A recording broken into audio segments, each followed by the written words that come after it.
Rumah yang rapi akan membuat pemiliknya menjadi lebih bahagia.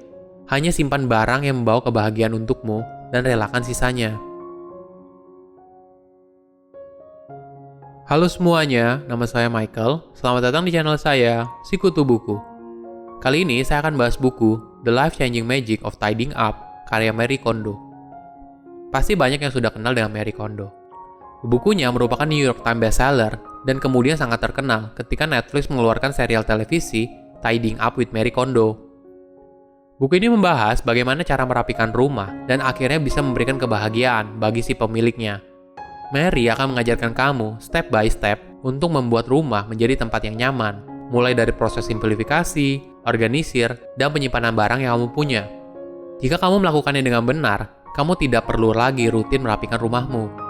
Jadi, apakah barang yang kamu miliki saat ini membawa kebahagiaan untukmu?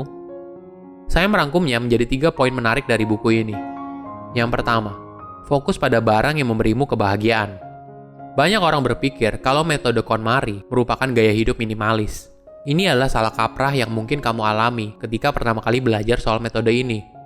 Gaya hidup minimalis mendorong kamu untuk memiliki barang dengan jumlah yang lebih sedikit. Tapi metode KonMari mendorong kamu untuk hidup dengan barang yang memberimu kebahagiaan. Hal paling penting sebelum merapikan rumah adalah mindset yang tepat. Seorang tidak bisa mengubah kebiasaan mereka tanpa mengubah cara berpikir mereka dulu. Metode KonMari bukan cuma panduan untuk menyortir dan menyusun barang agar rumah menjadi rapi, tapi merupakan panduan mindset yang tepat untuk menjadi orang yang rapi. Ketika rumahmu rapi, kamu akan merasakan perubahan yang cukup signifikan. Orang Jepang percaya kalau rumah yang bersih dan rapi akan membawa keberuntungan bagi pemiliknya. Metode KonMari menekankan pada pemahaman apa yang harus direlakan dengan apa yang penting buatmu. Apakah barang ini memberimu kesenangan ketika kamu menyentuhnya? Apakah membawa kebahagiaan bagi dirimu? Jika tidak, maka itu saatnya untuk merelakan barang tersebut dari kehidupanmu. Sebelum membuang atau mendonasikan barangmu, mari menekankan agar kita berterima kasih atas jasa dari barang tersebut.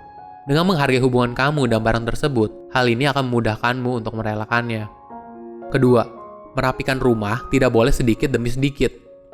Banyak orang merasa tidak perlu belajar untuk merapikan rumah, karena sedari kecil sudah merapikan kamar atau tempat lain. Tapi terkadang, instruksi untuk merapikan rumah tidak jelas. Inilah yang menyebabkan setelah kamu merapikan kamar, tidak lama kemudian berantakan lagi. Mari tidak setuju dengan hal ini. Kamar kembali berantakan setelah dirapikan bukanlah hal yang normal. Menurut Mari, orang yang merapikan rumah yang selalu jadi berantakan setelah dirapikan, hal ini disebabkan karena proses merapikan rumahnya tidak benar atau setengah jalan. Jika seseorang berkomitmen untuk merapikan rumah, mereka harus berpikir ini untuk jangka panjang, bukan jalan pintas, pokoknya yang penting rapi. Mari juga menjelaskan tentang kegiatan merapikan rumah sedikit demi sedikit, bukanlah kebiasaan yang baik. Yang terjadi malah, kamu merasa kegiatan merapikan rumah seperti tidak ada hasilnya, karena hanya sebagian kecil yang dirapikan. Kemudian tidak lama lagi, bagian itu kembali berantakan. Kegiatan merapikan rumah yang benar harus dilakukan sekaligus, langsung rapi. Perbedaan sebelum dan sesudah dirapikan dapat mengubah seseorang bukan hanya dari rumahnya saja, tapi juga cara pikirnya. Dengan begitu, kamu akan merasakan manfaat dan keberhasilan dari kegiatan merapikan rumah. Ketiga, rapikan berdasarkan kategori.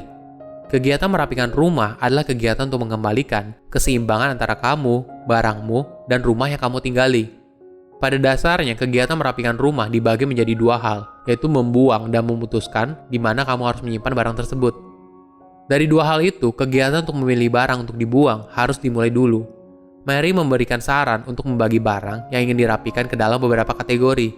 Kamu bisa mulai dengan kategori yang paling mudah dulu, seperti pakaian. Kemudian nanti berlanjut ke kategori barang lain, hingga ke barang yang punya ikatan emosional dengan dirimu.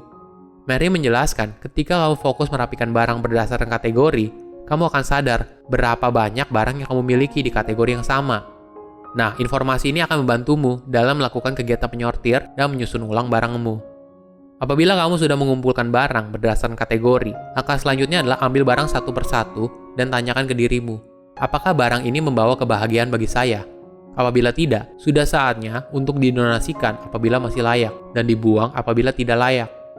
Fokusnya di sini adalah menyortir barang yang kamu simpan dan sisihkan semua barang yang tidak memberikanmu kebahagiaan.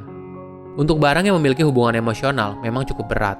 Contohnya seperti kartu ucapan dari teman lama atau keluarga. tentu saja memberikanmu kebahagiaan. Walaupun begitu, belum tentu kamu akan sering melihatnya. Kemungkinan besar kamu hanya menyimpannya dan tidak pernah melihatnya lagi. Yang terpenting adalah kamu sudah menerima pesan dan perasaan yang ada dalam kartu tersebut, dan karena itu kamu harus merelakannya untuk dibuang. Rumah yang rapi akan membuat pemiliknya menjadi lebih bahagia. Hanya simpan barang yang membawa kebahagiaan untukmu dan relakan sisanya.